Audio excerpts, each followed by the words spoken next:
Hello mga kababayan, magandang umaga po sa inyo. Papunta po pala kami doon sa Panabo mga kababayan. Ba't ganyan? Mahulog ka eh. Mahulog.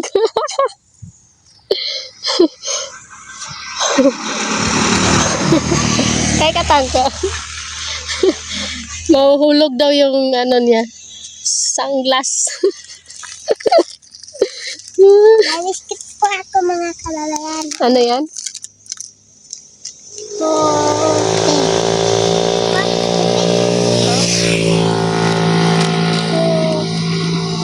Hope na biscuit. Kakainin natin ito mga kababayan. Ba't nakaganyan ka? Nakatingala ka. Kasi mahulog eh.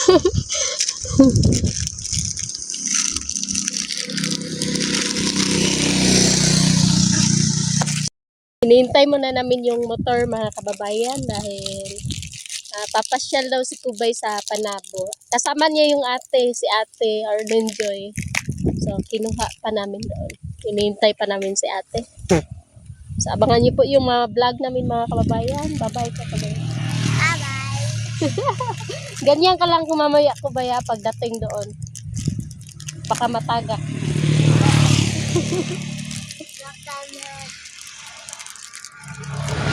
Punta na kami doon sa Panabo. Naglakad kami dahil may checkpoint. Mga kababayan, nagblog din yung mga pulis mga kababayan. Nag-vlog daw yung mga pulis. Kasama ko si ate. Mga kababayan, gustong-gusto ko maging pangarap ko at kapag malaki na ako kasi pulis. Gusto mo maging pulis? Oo. Akala ko sundalo. Hindi. Pulis sa'yo. Hindi sundalo kasi hindi naman ako lalaki. Hindi ka lalaki. Hindi daw lalaki si Kubay kaya gusto niya maging pulis.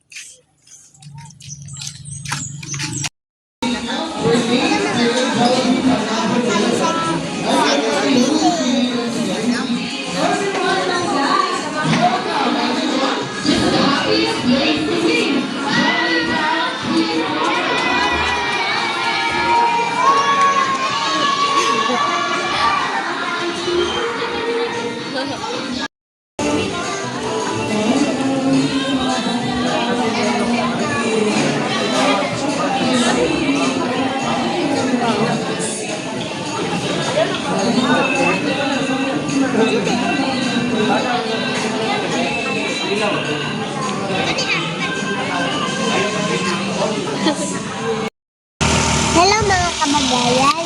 Pauwi na po pala kami galing sa Panabo mga kababayan. So, pupunta muna kami doon sa Malabog mga kababayan. Kasi magpapabili ako kay mama ng milk tea. Nakatikim ka na ng milk tea? Oh, Anong lasa? isa. Masarap? Sino kasama mo? Hindi naman kita binilhan ng milk tea. Si ma'am. Ma'am? Ana. Ma'am Ada? Binilhan ka niya ng milk tea? Oh. Kaya pala nagpapabili ka. Mga kababayan, ano pinansan ko mga kababayan? Nabusog ako mga kababayan. Anong kinain mo? Yung Jubilee. Jubilee? Anong Jubilee? Jollibee? Jubilee. Ha? Jubilee. Bakit Jollibee? Jubilee? Kasi masarap siya eh. Kaya, Jollibee yan, hindi Jollibee. para naman hindi si Jollibee. Ha? Hindi naman si Jollibee, palang butterfly. Parang bata. Tinawag ko ng Jubilee. Jubilee. Jubilee. Magpasalamat ka sa Salamat Jubilee. nakatikim ka ng Jubilee. Oo. Siya eh.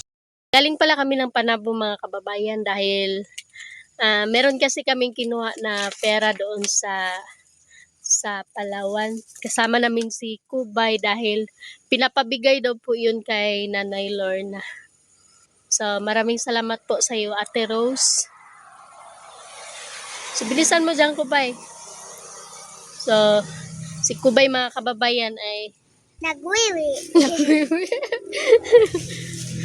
So, pauwi muna kami ngayon mga kababayan dahil nag-request ko si Kubay na iinom daw po kami ng milk tea. So, hindi pa ako nakatikim yan kung ano yung milk tea. Ano yan, Kubay? Masarap. Masarap? Oo. Hindi ko pa natikman yan na. Si ate nakatikim na ng milk tea. Hindi. Tanungin natin si ate. Ate, nakatikim ka na ng buti. Ate, kakay ka matangka. Nakatikim ka na ng milk tea? Hindi. Maswerte pala si Kubay. Nakatikim na. So, sige na, tara na. So, alis muna kami mga kababayan. Pauwi na kami galing Panabo. So, doon naman kami sa Malabog ngayon bago maging Malamboon. Kababayan, nandito na kami sa Netflix. Asay mo. Kaya pwede ba daw ni siya kaning sa ni halo-halo ni? Kani? Oh. Tagpila. Tuluan ang ratan. Kato na lang. Mga kababayan, first time natin ng milk tea. Mga kababayan, ayan ang milk tea. Fish. Ako din naman ko ba ya, first time ko. Tingnan mo yung buhok ko ba yun, na-stress na. Hindi pa na-stress sa akin. Hindi pa na-stress na. Hindi daw na-stress yung buhok ko ba yun. Gapa pa ako, gapa. Gwapa pa ka. Oh, gapa. Si ate. Na-stress. Stress. Extras. Stress. Maganda ka ba ko ba o hindi? Ba't parang kamukha mo na si Nanay Lorna? And then, Abangan niyo po yung video namin mamaya mga kababayan doon sa bahay pag-uwi namin ni Kubay dahil puntahan namin si Nanay Lorna. Bye-bye ka Kubay. bye-bye. Punta na Kubay.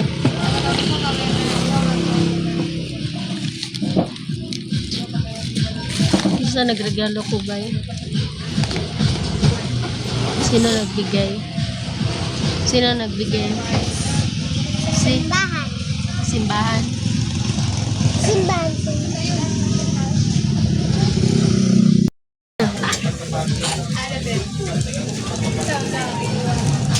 Tiyo kan. Ya, saan na yun siya? Di pa salok baboy.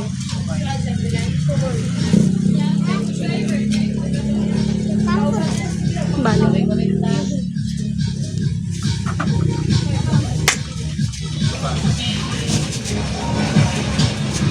Ama manino.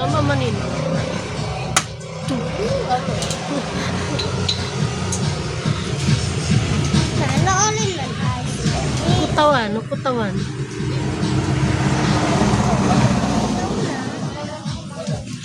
Mako, lindo ko dito ate may buson. Diba may buson ka eh. Kaya din.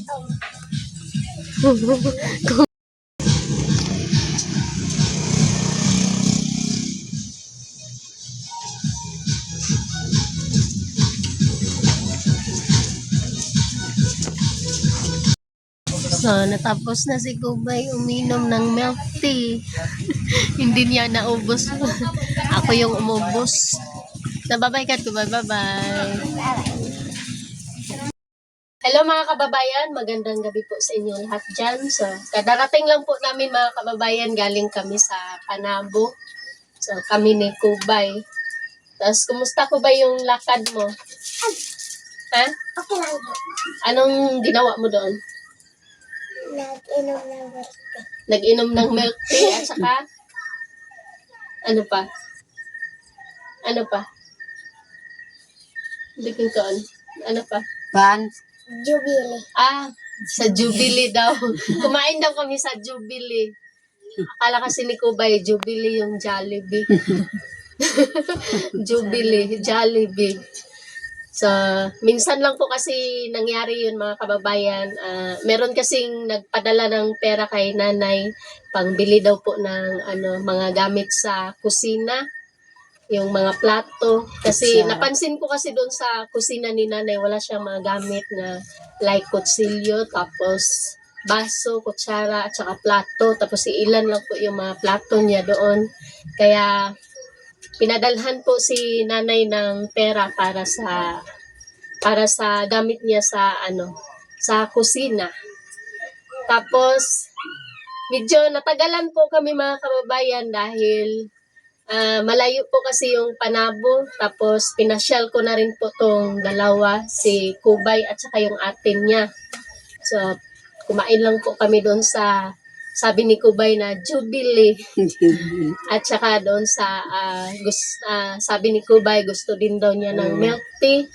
So, ayan, pinagbigyan ko po sila. Kumusta kayo, Nay?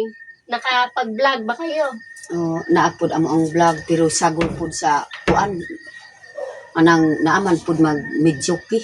Medyoke. Bidyoke. Medyoki an. Medyoke yan. So, pero meron kayong vlog ngayon. Na ay kuan na mo kang ninita. Ikaw, Nits, anong ginawa mo ngayong araw? Tanin mo na kung Aldo. Nag-vlog kayo? Natapos ka bang kanina maglaba? Wala po tubig. Walang tubig. Wala dito pagpanlaba. Sa mga kababayan, hindi ko kasi pinaalam sa kanila na meron silang good news kanina nung pag-alis ko. So, ito na po yung pera na pinadala ni Ate Rose Cuevas, Rosemary. So, ito po yun. So, sasabihin ko sa iyo, Nits, na mag-aral ka ng mabuti dahil marami talagang tao na gustong tumulong sa inyo. Si nanay din. Salamat yun. Tapos, na yung mga sinabi ko sa iyo, sana hindi mo makalimutan lahat. Dahil kapag nagsasabi kasi ako, nag-advise ako sa inyo, totoo po lahat yun yung mga natin. Tapos, Salamat ito po po yung pera mga kababayan na natanggap ko kanina. Galing to kay Ate Rose Cuevas. So, ilapit mo yung camera. Pakita mo. Ayan. So,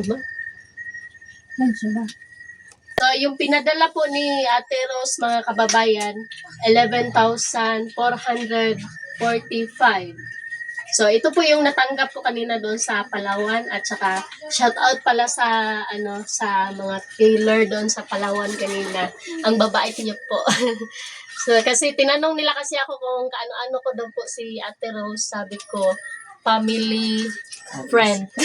Pero sabi niya, ano daw po yung address ni Ate Rose? Tapos, natulala ako mga kababayan kasi wala pong address doon sa binigay ni Ate Rose na yung form.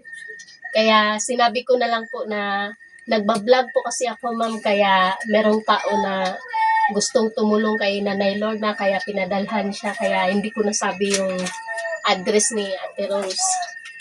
So, ito po yung pera mga kababayan.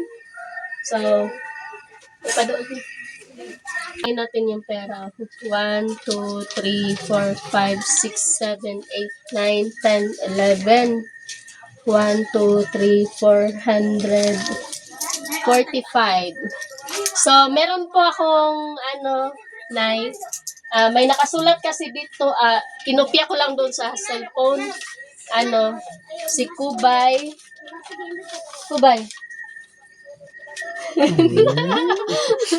Si Kubay po mga kababayan, pinabigyan siya ng 500. Bago ko ibigay kay Nanay Lorna yung natira, ibigay ko muna sa iba yung kanila, yung sa kanila. Yung kay Kubay, 500. Ano sabihin mo? Salamat. Salamat po. Anong gagawin mo sa 500 mo? Babaon ko po. Babaunin mo. Tapos,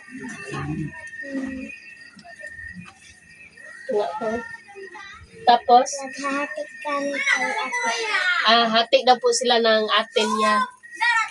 Tapos, tipirin mo yan dahil hindi ako magbibigay sa'yo ng allowance ngayong buwan dahil meron ka ng baon. Di ba, tag 10 lang yung baon mo bawat araw, di ba? So, malaki na yan, no? Aabot pa yan ng January ko, bay. So, ito kay Ninita, 500. Tapos kay Unyot, 1,000. Anong gagawin mo sa pera mo? Pang-resist mo. Baka ibili mo ng Crayola. Ay, baon. So, ito kay Unyot, mga kababayan. Tapos kay Sheila. Tapos bukas ko na to ibigay sa kanila kasi wala po sila dito, umalis po. Tapos dito ko lang ibigay. At syempre mga kababayan, ako 1,000 po yung pinabigay ni Ate Rose. Tapos yung natira po mga kababayan, ito na po kay Nanay Lorna. Tapos, daranay resibo nimo. Ay, di lang ako ihatag resibo mo. No, diya lang itako ka po na. Tapos ipalit nimo og kuanay ka ng plato, kutsara, basta kung unsa tong kulang dito, mga balde o galon kay nagakabo man mo kuan. Oh, galon na Tapos, galon. importante itong balde kay kanang ikasakuha ba sa kuhanan yun para sa CR. Tapos yan. 1, 2, 3, 4, 5, 6, 7, 7,445 yung kay nanay. So, ikaw na bahala dyan, Nay. Sa pera mo, basta ibili mo lang sa gamit, Nay, no? Tapos yung matira, ikaw na bahala kung anong gagawin mo. So, pwede mo ipatrabaho doon sa sakahan mo para Oh, mataniman. So, yun lang. pwede akong Anong masasabi mo kay Ate Rose? Tapos, Nay, kapag namili ka kasi, pupunta naman si Unyot doon sa Davao, baka makasabay ka, tapos pwede mo rin i-vlog yung kung ano yung nabili mo doon sa pera mo. sige, sige. Yun, para meron kang content. Tapos, kuanay ka ng paningkamot nga, maka-vlog na pod ka og luma kay basig bisik ko, kay dili pa ko makaalalay nimo sa mga vlog kay minsan kasi pati ako, minsan 2 araw ako na walang upload kasi sobrang busy ko rin kasi. December po kasi ngayon mga kababayan, marami akong trabaho. Tapos next, magaling ka naman mag-Tagalog. Alalayan mo si Nanay Lorna kasi itong pagbablog para din naman to sa inyo. Wala kaming dito kasi 'di ba nga na tayo para sa sahod mo sa YouTube. Para pag nakasahod ka, so kayo nang bahala doon. Tapos kuan pod kanang unsa ikasulti nimo kay Ate Rose? Ang kuan po, ma'am, dako po akong pasalamat. Kay pasalamat ko gyud kay Ma'am Abino kay ngano man naluoy po nagtanas ako kay wapod akong gamit kanang mga daan na gyud akong palato na ako ra gipalit na gihatagan ko pang biyahe ro pidugay na pila na kay 4 na katuig. Mao gyud na dako pod akong pasalamat na naay akong mga gamit na murag gamay ra mga daan na. Salamat gyud, ma'am. Murag makahilak na ko, ma'am, sa kainumduman ko gyud, ma'am. Kamo pod na kanang grabe pod na makahilak ko kay basta unay mo introduce ako makahilak ko pod sa akong kahimtan. Salamat gyud, ma'am, sa imong pagtabang sa amo. Gabi si Ninita. Kung mauro po iyang kwarta, ako po tagi-tagi po ng kwarta, si ma'am, hatag po si ma'am, kung mauro na po si Ninita sa iyang pambalon sa pag-eskwela. Kanara po, ma'am, salamat. Ikaw, Nets, anong masasabi mo? Maraming salamat po. So, mag-aral ka talaga mabuti, no? Kasi para minsan kasi dumadaan tayo sa mga trials. So, dito kasi sa amin mga kababayan, yung problema lang naman dito yung financial, yung pagkain lang. Kasi minsan pa nga, dati kami, nag-aaral ako ng high school. Minsan pa nga, natutulog lang kami na walang pagkain, hindi kami naghapunan. Tapos nabuhay kami sa kamote, tsaka mga makakain lang kami ng bigas mga kababayan kapag kami ng mais, nagpagaling. Tapos si Kubay, mga kababayan, favorite niya yung mga lagot mo, yung mga kamote, saging. Si Kubay yan yung kinakain niya. Tapos pag bigas yung ano niya, wala siyang ganang kumain. Gusto niya talaga yung lagot mo. Tapos si Kubay, mga kababayan, nung nag-aaral siya, pag umuwi siya galing sa paaralan, minsan wala kaming ulam. Tapos ginagawa niya yung ano yung ginagawa mo Kubay sa pagkain mo? Mas maganda yung si Kubay na lang yung magsalita. Nilalagyan ko ng tubig, tapos nilalagyan ko na ng asin para hinahalo ko na at masarap. Ginagawa ko ng lugaw. Yun po yung ginagawa ni Kubay, mga kababayan, kapag wala kaming ulam. So, nilalagyan niya ng tubig yung kanin, tapos lagyan niya ng asin, tapos yun, kakainin niya. Kasi para daw lugaw. Yun po yung favorite ni Kubay. Tsaka, kapag wala kaming ulam, ganun yung ginagawa ni Kubay. Tapos, yung pinaka-favorite niya talaga, saging, yung kamote at saka kamuting kahoy. Kapag meron na niyan, mabubuhay na niyan si Kubay. Ganyan si Kubay. So, yun lang po mga kababayan, no? Hanggang dito lang po yung vlog namin nila Nanay Lorna. So, maraming salamat po sa iyo, Ate Rose. At sa lahat po ng mga tumulong kay Nanay Lorna. So, thank you po talaga sa inyo lahat. Thank So, you po sa lahat. Magandang gabi. Bye-bye, Kit. Bye-bye. Bye-bye. Bye. I love you. I love you. Miss kita, ma'am. Sige na yan.